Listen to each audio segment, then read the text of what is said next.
I wanted to read through this article, Why Exceptional Leadership is So Rare. I kind of resonated with some of the stuff that was said here. It talks about, for instance, how teachers, there are teachers who don't know how to teach. Now, I know some of this stuff is kind of a judgment call. And the thing is, sometimes, I think we've all noticed when, a leader, like you're smarter than the leader, right? But at the same time, I think there are different styles and different approaches. And so you need a variety of people, to be honest with you. You don't just want one type of person. And I think what this article is saying is that, for instance, our culture may be promoting certain types or certain styles of doing business that might not necessarily be the most effective way to do things. And so now I agree. So let's just read, for example, in our research, okay, we have seen a disproportionate weighing of leaders in a narrow set of attributes and traits, such as action orientation, a predisposition to act before fully thinking things through, and relationship building, connecting to people because of mutual liking of each other. As strong as these attributes are, they seem to come at the expense of other important traits and dispositions, such as strategic thinking. These two findings combine to produce outcomes that lead to ineffective execution and project missteps. So basically what this is saying is that, when you are, a lot of the people, I guess, that are leaders tend to be really good at interviewing, is what it seems to. So for instance, they're really good at doing things, okay? And they're also good at connecting with people, okay? So like when you're in an interview, right, they ask you these gotcha questions, and then they're like, and the person who can answer that really well. Now, obviously, when they ask you questions in an interview, like it's testing you how quick you can think, right? But is that really what you want in a business, right? Or is that even relevant at all? Does that even mean that you're smart? A lot of the smartest people are very inarticulate. So they would do really bad in an interview and they wouldn't get hired. And, it's interesting how this article, you don't see this mentioned a lot. So that's why I thought this was, I wanted to highlight this because, the idea is there are people who are talented who don't necessarily take quick action, but taking quick action is not necessarily it's not what necessarily has to lead to success. And the same thing with relationship building, right? Some people can connect.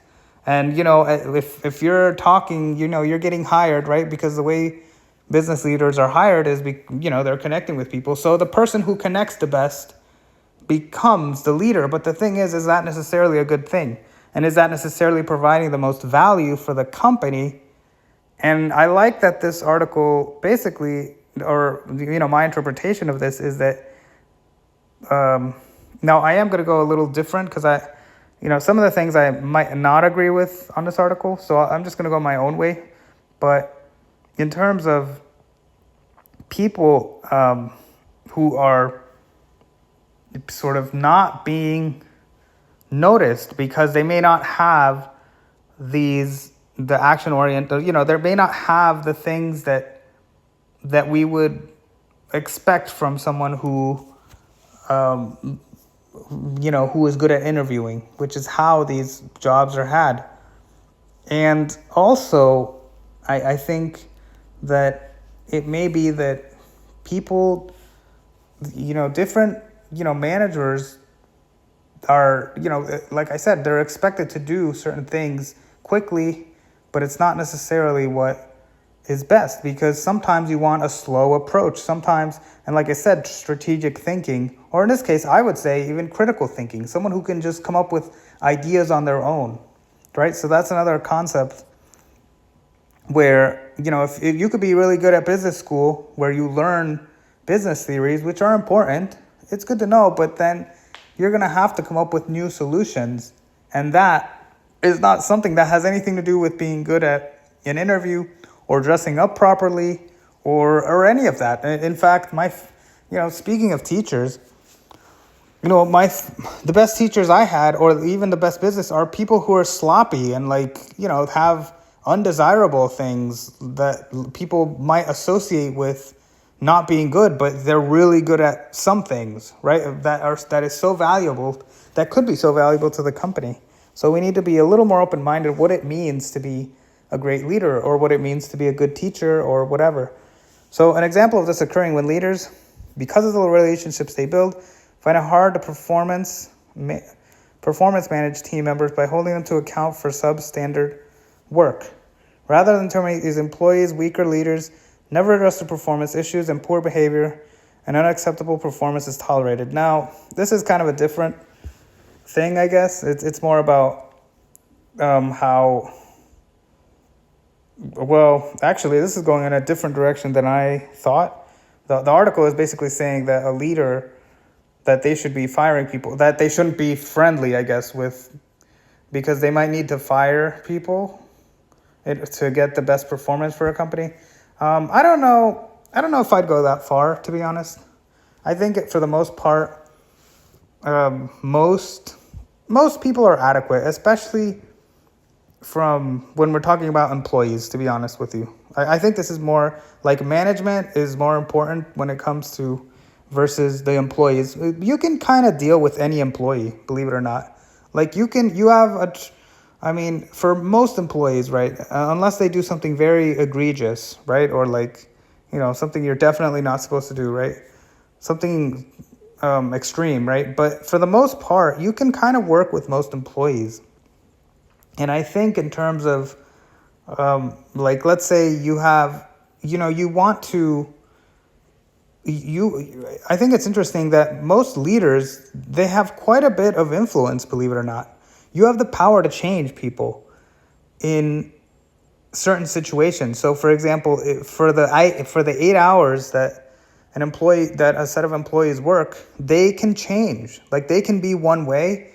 And a good leader has the power to change the environment to such an extent that everyone acts differently than they normally could act. And so I actually would kind of disagree here that you need to terminate people just, if they're not perfect at the beginning, because you really need to give people time to become good. And also you need to shape people. And for the most part, you can actually work with most people, I believe. So you don't have to terminate them all the time. So, yeah, I would avoid that unless they're completely, not doing the job. But for the most part, most people can do it, even if it's a little slower. Now,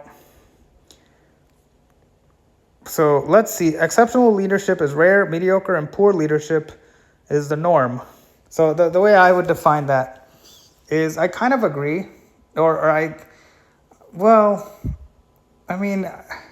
it's hard to say, but yeah, I believe that most people are smart in a way, right? Like most people, for the most part, you have to have some level of wit and some level of, some degree of know-how and getting things done. But you're right. It's not necessarily the smartest people, right? Because in order to be a manager, you don't even have to go to college. And that's okay.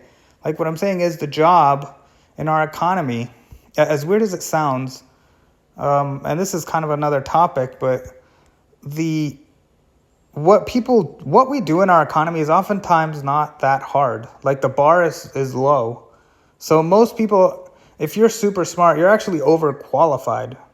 It's kind of overkill actually to be a leader in so many, right? Like to be a manager of a store, you don't need to be a genius to do that, but you could be, but you don't have to be. And so that's why, perhaps, it seems like it's mediocrity is the norm, because in today's society, sometimes, you could have a lot of people who you don't have to be the brightest to be a leader anyway. So, but it makes a difference, of course, if someone is, right? Because if someone is, the more intelligent someone is, in theory, the better it could be, but it really just depends, to be honest with you. Like I said, every place is different. Some places might need more strictness, and other places might need more laxness. It's not necessarily, it's different, and that's the thing. It's not just about intelligence. It's about knowing how and when to use the intelligence. So, okay, now this I agree with. This I liked. In fact, organizational psychologist Tomas Chamorro Premuzic argues that confident rather than competent people are more likely to be appointed. This is true. Not only appointed to leadership, but also appointed to employmentship. Is that a word? Employmentship? Yeah, but that makes sense. That people who are confident rather than competent. So again, our society sort of favors people who look, or who, when they're in their interview, they look amazing, they talk right. That's it. And so if you do that so many times, just somebody who is nervous, let's say, which is normal. It's normal to be nervous. Some people are just nervous all the time.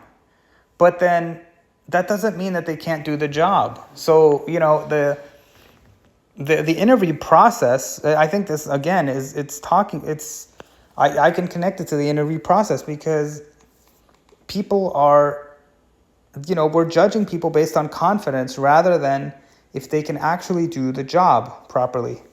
Now, we agree, but would take this argument at a stage further, going to the source, to the very top of the corporate food chain. Okay, so I'm just reading the article here. Decision makers are usually more swayed by candidates they like. Okay, so that's what we're talking about, like the interview process. In our research, we factored differences between the individuals in our database and found that likability was the main reason why so many otherwise substandard individuals succeed in being promoted or appointed. They didn't need to be liked by everyone. They were liked by the interviewer who owned the decision. So once again, it's a lot of power that the interviewers have. And so you could have an entire company where the people are likable and friendly, but they might not have necessarily, they might not even be good at what they do, to be honest. They might just be good at just that. So in theory, that does make sense. And really, it's about being more open-minded. It's not that I don't think that affable and friendly people should succeed. It's just that I think businesses, and really as a person, you can't just judge people's personality, by their personality. Believe it or not, some people are just quieter. Some people, you would be surprised how many people who are the most amazing actor, or the most amazing loudest person, or the most amazing passionate person could be the quiet person, believe it or not. It just takes them a while to get out of their shell. And it also takes a good leader to be able to get that out of people. That's what leadership is, actually. So, a lot of these leaders are actually not fulfilling that, and they're not understanding that you need a variety of people is probably the best way for me to, because I don't want to exclude any one type of person. Go for a well-rounded variety of people, including people who are nervous, including people who are, if on paper, or if they have the knowledge and their intelligence, and they have, even if, they have flaws, overlook the flaws. They don't have to be perfect. And even if they have flaws, work through it, what we would consider flaws, but maybe it's not even a flaw, right? Who are we to judge and say that something is a flaw? Some people, you're never going to change how you sound, or what you look like, or what your mannerisms are. And so in that regard, there needs to be acceptance, right? They're it's not a big deal. A lot of them can be great, not only leaders, let's just be honest. Why do I care? Let's just talk about leadership for a minute. So leadership, to me, is, I want to look at this picture again. Leadership is something that it's something that in order to be a great leader, I don't. I think the leader has to have an understanding of the business, and that has nothing to do with how you dress, how you look, how you talk, how you connect, and none of that, right? How friendly you are or unfriendly, like it really doesn't. A lot of it is what's going on in your mind, and also how much thinking they do, and also how they connect their thoughts, and also critical thinking, right? What we would have, the idea of coming up with ideas on your own. That's critical thinking. Okay, you're not just relying on what other people are saying, but you're coming up with your own solutions. And that's valuable because whoever comes up with the most solution, that is more likely the best leader that you could have. That is the best. So we're talking about CEO here. The best CEO would be someone who has the ability to come up with their own ideas without having to ask. Now, of course, you're still going to need advisors, right? But an advisory board, but still, for the most part, you should be able to come up with your own ideas, right? Because if you can't stand on your own and make your own arguments, it's very hard. It almost shows, like, that's what it means to be human. That's really what it means to be a leader, because otherwise you're kind of you're limiting yourself, actually. The company is limited in what they can do. And in my view, when you look at the best CEOs, when you look at Apple, when you look at Costco, when you look at these successful companies, the leaders, it almost seemed like they knew what they were doing, right? Like they understood. And what that means is that it's not that they knew, it's not that they were just being, I forgot where it said it here in the article, but it's not that they were just running through, as quickly as possible, right? That it seems that way, right? But it's not. It's actually the opposite. I really believe that there is a great degree of introspection that Steve Jobs and other CEOs that have been very successful have had, in the sense that they actually, it's the opposite. They thought so much about something, and then eventually that's what allows them to seemingly be able to come up with these ideas quickly. It's not that they come up with these ideas quickly. It's that they've spent a lifetime thinking critically and being able to come up with ideas. And then, to the outside world, it seems like they are like doing magic, but they're not. Okay. Being a leader is a skill, believe it or not. And being a business leader is a skill. It's not something that just, and really, to be a business person, it's not even something that you can study to become, believe it or not. It has nothing to do with study. It has nothing to do with knowledge. It has nothing to do with business school. It has nothing to do with theories or coming up with theories. It has to do with being able to crunch or being able to have ideas and think critically and be able to do it at a high degree, the same way that you would be able to speak a language and form sentences, complex sentences like that.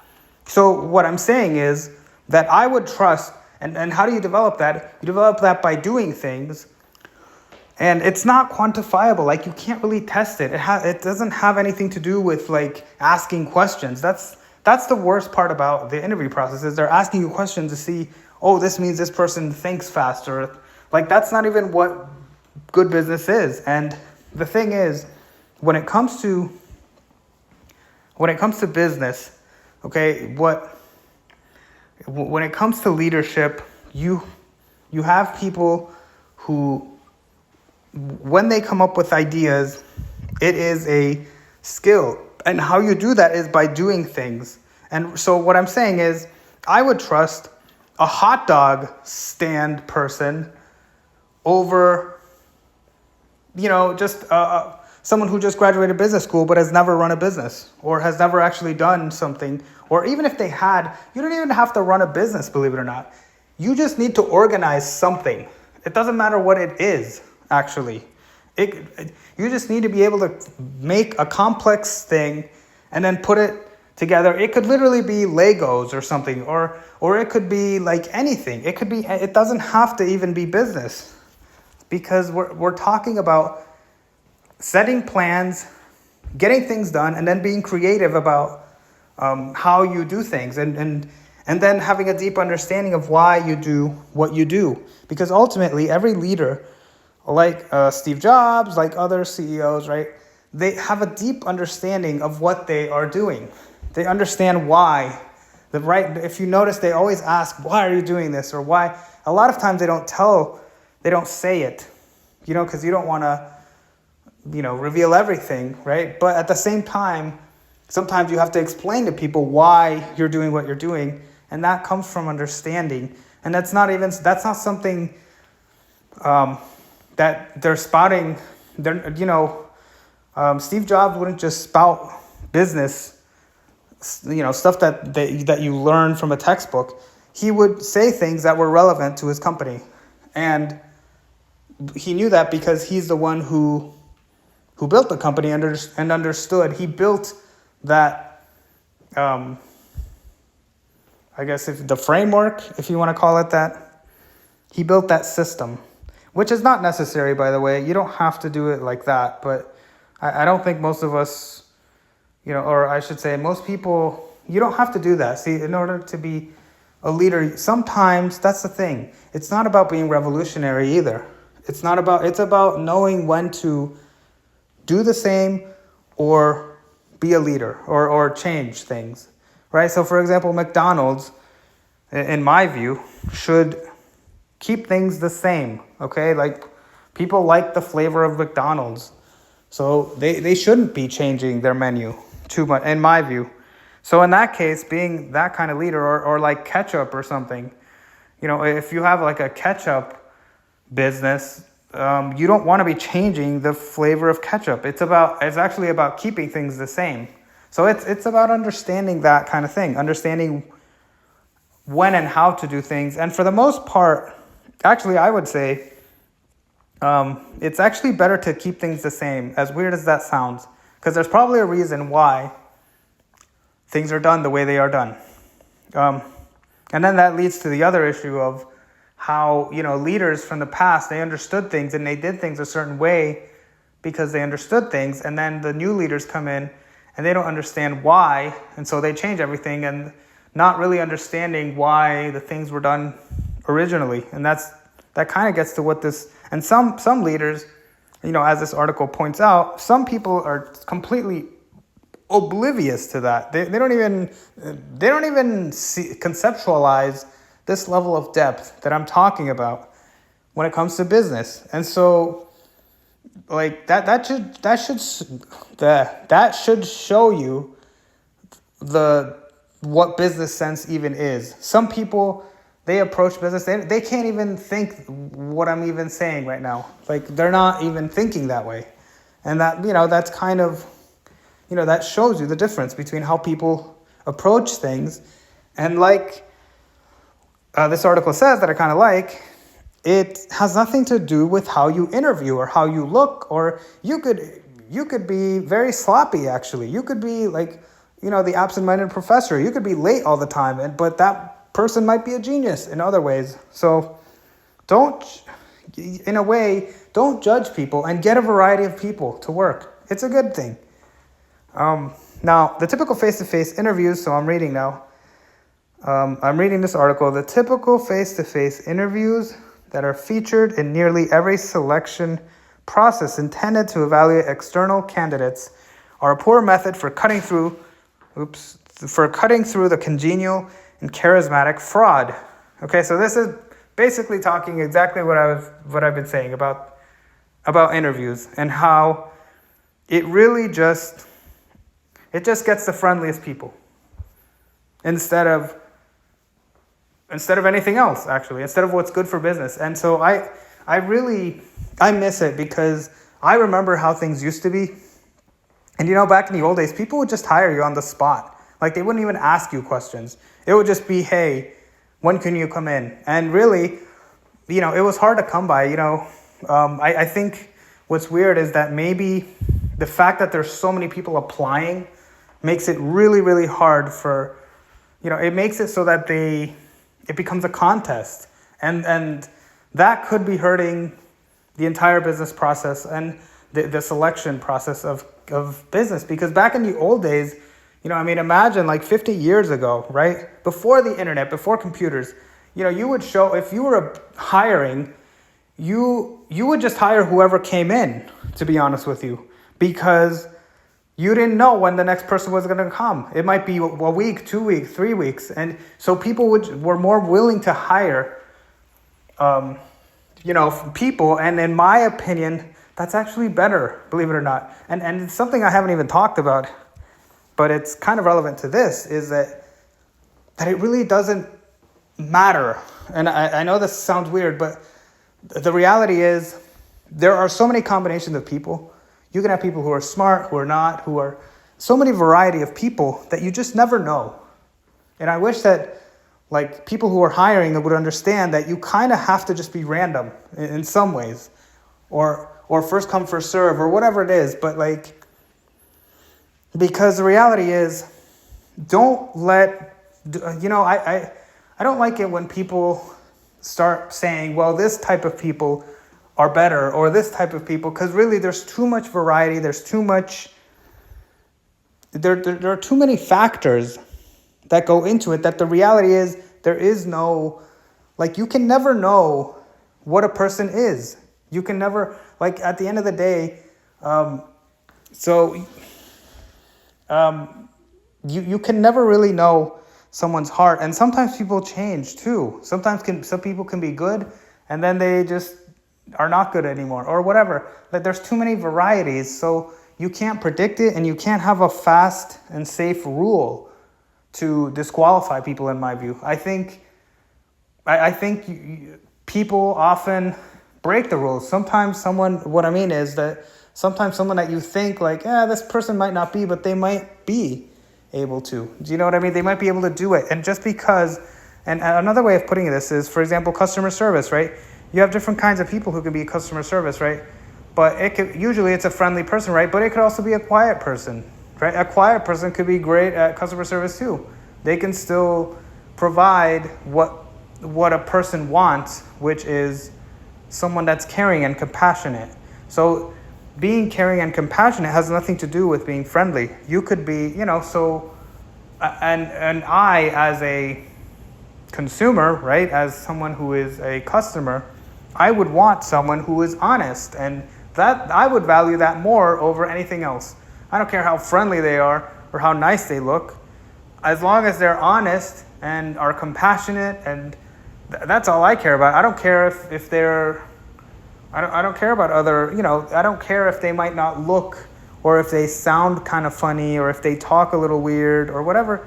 I don't know. Like, to me, I guess it's just a different value that I'm having. So a different,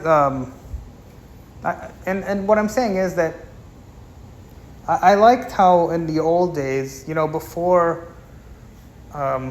the advent of, the way things, our generation is so connected with mobile phones, with phones, right? And, before then, there was just more variety of people working, and it was okay. Like, it's actually better to have a variety of people. It's a variety of people can do things. Now, as far as picking who is the best, I think what this article is saying that is, obviously, if you're trying to pick for whatever quality, like if you're trying to pick for the best for engineering or whatever, that has nothing to do with, or anything that's, based on skill. It doesn't matter what they look like, or what, you know what I mean? Like or how they sound, or even how they answer questions. Like, even if they answer all the questions strange, you shouldn't even be asking questions, to be honest with you. But that's my view. Like, that's a whole other video topic, but like, why are we even asking people questions? It's kind of weird. Like, the only question you need to be asked is, well, how often, what days can you work? And, questions like that. But yeah, I don't see the point in even going through the interview process at all, because a lot of times, like, you can't judge someone based on how they react in a certain scenario. Some people who are very friendly or amazing, or you get along with so amazing. A lot of these leaders don't realize that you would get along so great with this person, except in this interview, they just do really bad at interviews. That's all but you'll never know if you're not open-minded enough. So, all right. So let's read this again. The problem is made worse by the fact that the constellation of leadership talents essential to top leadership performance are extremely difficult to detect from resumes and interviews. Especially nowadays where people are just, they're kind of, they're writing resumes. They don't write it in their own words. So I don't even understand why we're even reading it, to be honest with you. Obviously it's important, but, it's important to know what people are doing, but why, it's interesting how why wouldn't we, why place so much, it's important to write things down. And I do believe, but most people aren't writers. That's the thing. And this is something I've talked about on this channel. Most people aren't writers, so why do we expect, I'm not going to hold it against someone if, they don't write the most eloquent resume or whatever, because, most people aren't good writers. I know that. And so really you want to look past that and also understand that most people, it's rare. Just as this article says, it's rare for someone to be very intelligent and for someone to be able to, and so we shouldn't expect, I guess you could have, we could probably increase the intelligence level and it would help our society. But but like I said, most jobs don't actually require, the bar is very low for most jobs. And whether it's employment for the employees or for the leaders, to be honest with you. Unless you are running the most, groundbreaking, the edge of, cutting edge technology, right? Unless you're in a company that does research or Apple, right? Who, they're always coming up with new OSs or computers, right? Microsoft, right? With what they do. Obviously, they need extremely intelligent people there, right? But our economy, unfortunately, doesn't always match up these people there are very intelligent people who are not being employed in jobs where they actually get to use their intelligence. And to be honest with you, the average job in America, I would say the great majority, it doesn't require intelligence. It requires intelligence, but it doesn't require the critical thinking that I'm even talking about. And so now in terms of a leadership, okay, critical thinking helps, because if you have someone who has critical thinking, hopefully they'll be able to steer the company in a good direction. Whereas someone who is not, they might not understand how things work, and so the company is more likely to not innovate or to fail, to be honest with you, because and the leadership doesn't know any better. And so in a way, you are better off being with someone who critically thinks, right? Who is good at coming up with solutions, but also good at understanding when to stay and when to go. Some things need to stay the same, some things might need to change, but the more intelligence, the better.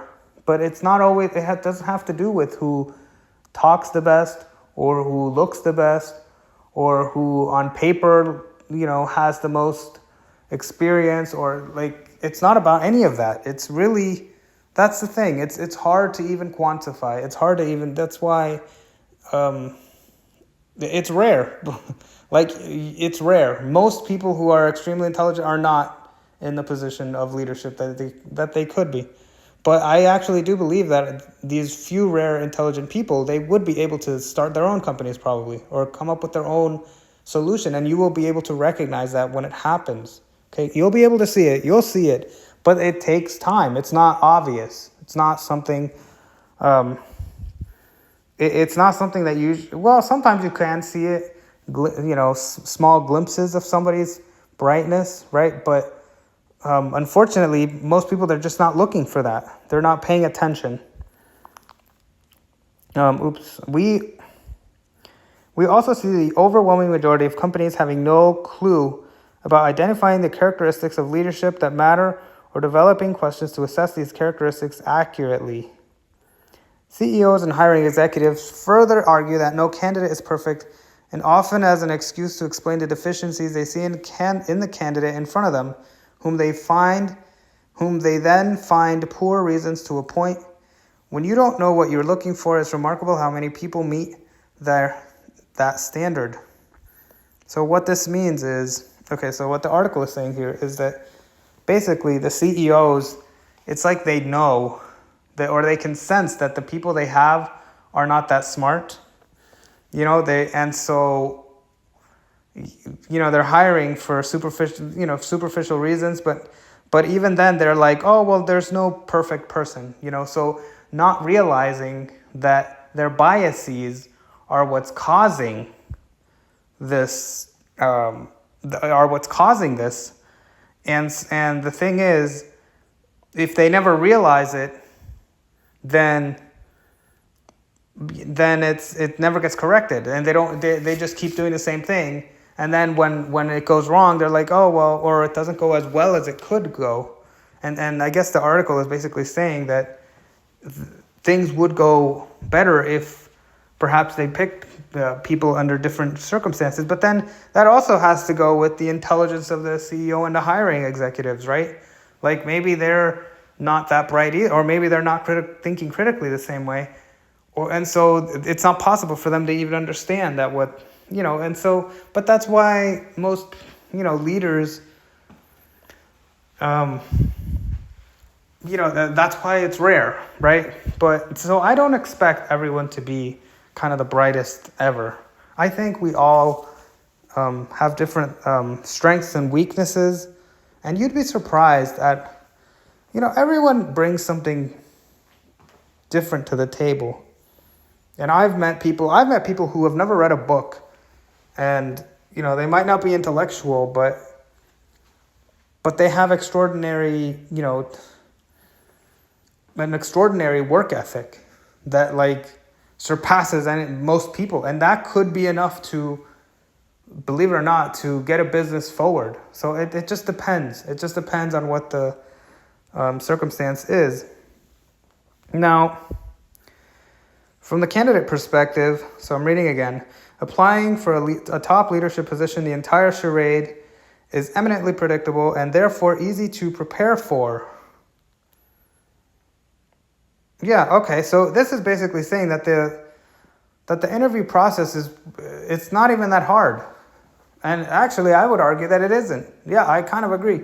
It's just, you just have to memorize and then give a certain answer, which that doesn't even make sense. So what if somebody just walks in and doesn't know? But even though they might be a great candidate, just because they didn't answer properly, it's kind of ridiculous, actually, right? And while CEOs and top executives rack their brains to come up with difficult and esoteric questions, candidates know they'll be asked to describe a difficult situation they faced and how they dealt with it, a tricky employee and how they cured them, a negative situation and how they turned it around, a time when they started in a minority of one but still succeeded. The list goes on. So basically it's saying that you can memorize and come up with canned answers for all of these things. And that has nothing to do with who you are or what you would do in real life, actually. And a lot of times people are just making up stories in some cases. And it's like, I don't know, man. Or what if, you could be, I'm pretty sure that, you could be literally the best CEO ever.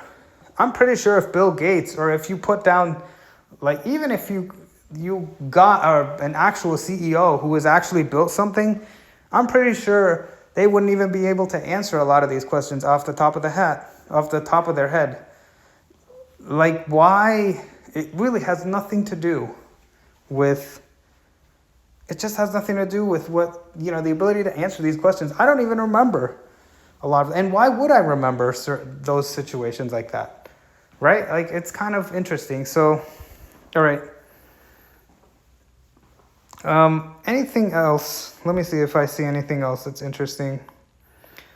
So, basically, I talked about a lot of things here. I'm not sure. I think, let me go back to where it says because there's a part where it mentions like solutions. So this article kind of presents the idea, but then it's like, well, what's the solution? Right? And like a lot of articles. Okay, so here it is. So here's what it says. Okay, so we call them. Okay, so here, let's start here. Our research into top performing leadership and management targets this disconnect, and our analysis revealed the talents that the very best leaders and managers possessed.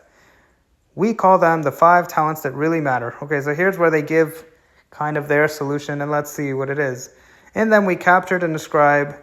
So it's a book, and describe these characteristics, traits, and dispositions as follows: setting direction, harnessing energy, exerting pressure, building connectivity, and directing traffic. Now, okay, so I don't know that I fully get what each is, like setting direction. I don't know. It might not necessarily. See, I don't know. See, we all interpret things differently. We all, of course, I'm going to think on my own, right? I'm going to think. So these things, for example, harnessing energy, not sure what that means. Exerting pressure, that I kind of disagree with. I don't always think, exerting pressure is kind of like getting people to have a sense of urgency. I'm not too much of a fan of urgency, although it's good in some cases for building, getting people up to speed and helping them train to become, I guess, stronger workers. But in terms of, like, I think it's good for preparing people, but I don't think it's good to do that all the time. So the pressure, but I mean, I guess it's not good to do that all the time because people burn out, right? So you really just want to use it judicially. That's how I would use it anyway. And then building connectivity. I don't know what that means, but I guess the way I would look at it is I would, I don't know, if I were, I'm okay with, obviously people need to be connected. I'm not sure what it means in this case, but in terms of, I'm trying to think, like, what would be, in a business sense, obviously you want people to get together and to have a sense of understanding, you're working together and, building a team of people. The leadership does have the power to soften people, and make people act as a group, work together. But I think it really depends on the job. And obviously,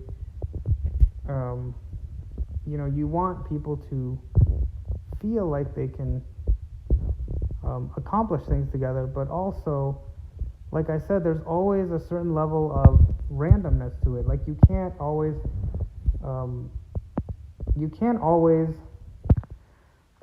control like how people will get along with each other, right? But what I do think can happen is that if you create an environment where people can feel safe and comfortable of all kind, it makes it so that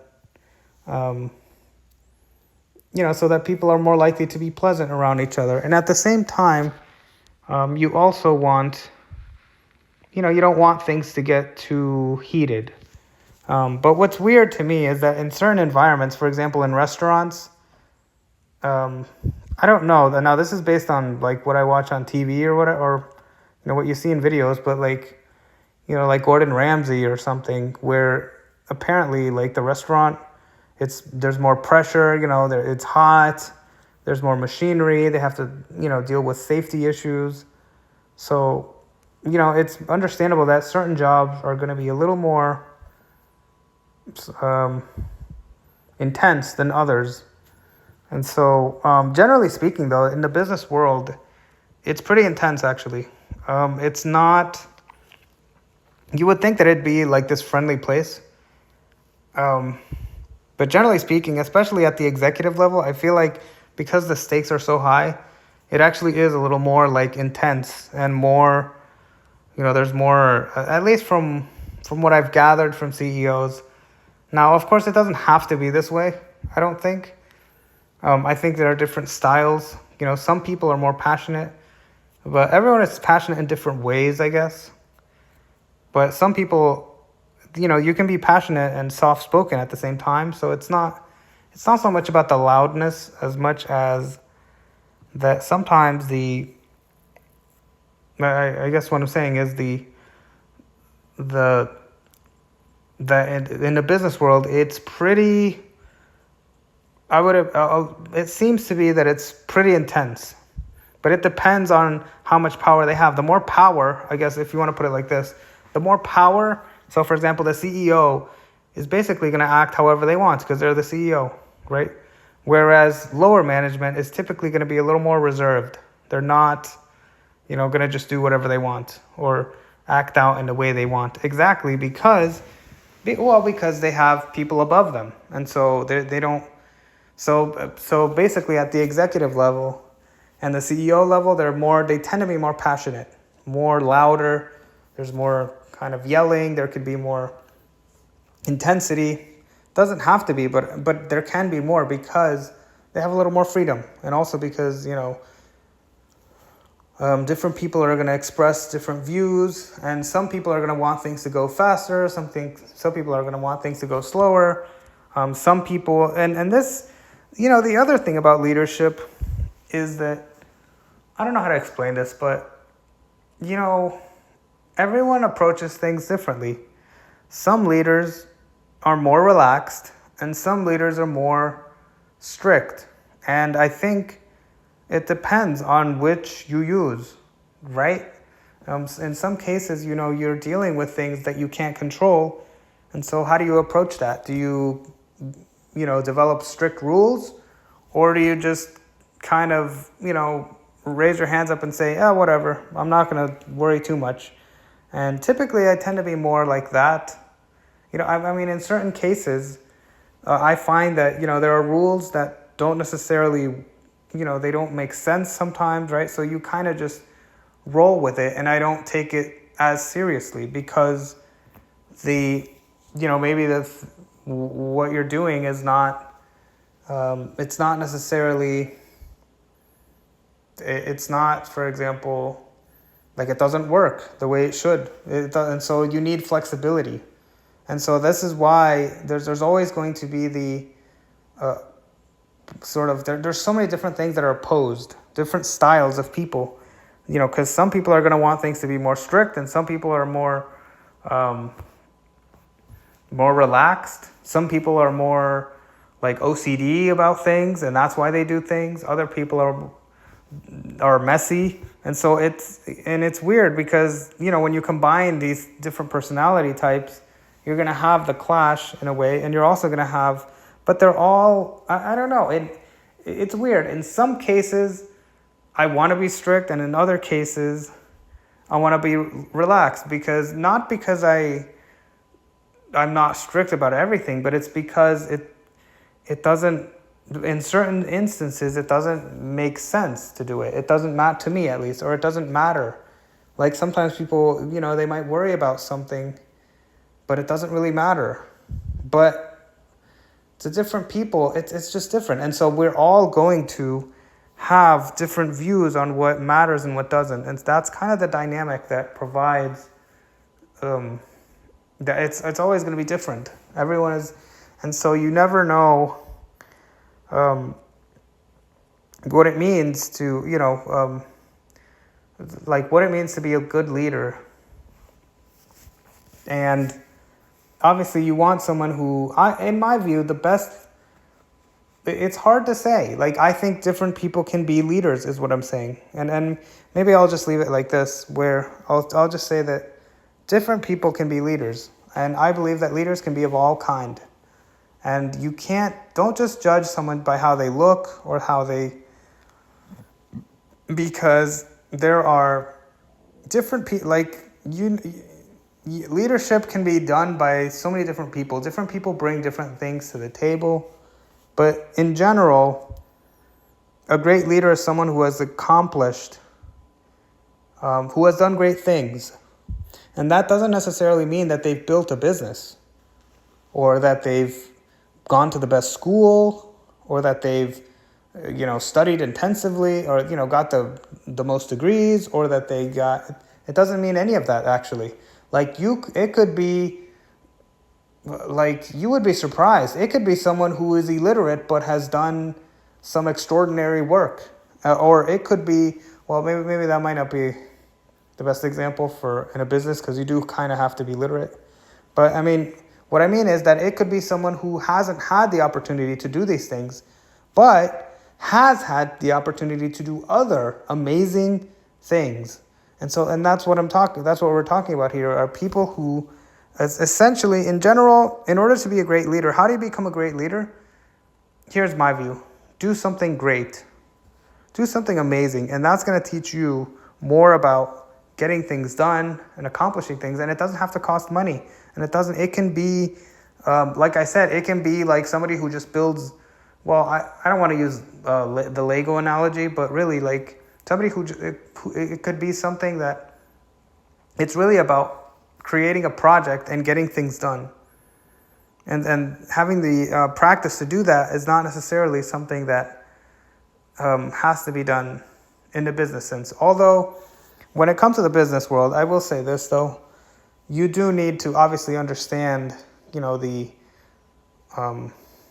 it's still important to understand what the terminologies and how to run a business to begin with, because it's not just about creativity. We've talked about just the creativity aspect, but there's also kind of the legal and the sort of, a lot of the paperwork stuff that obviously requires know-how. And so in those cases, a CEO might not be an expert, for example, in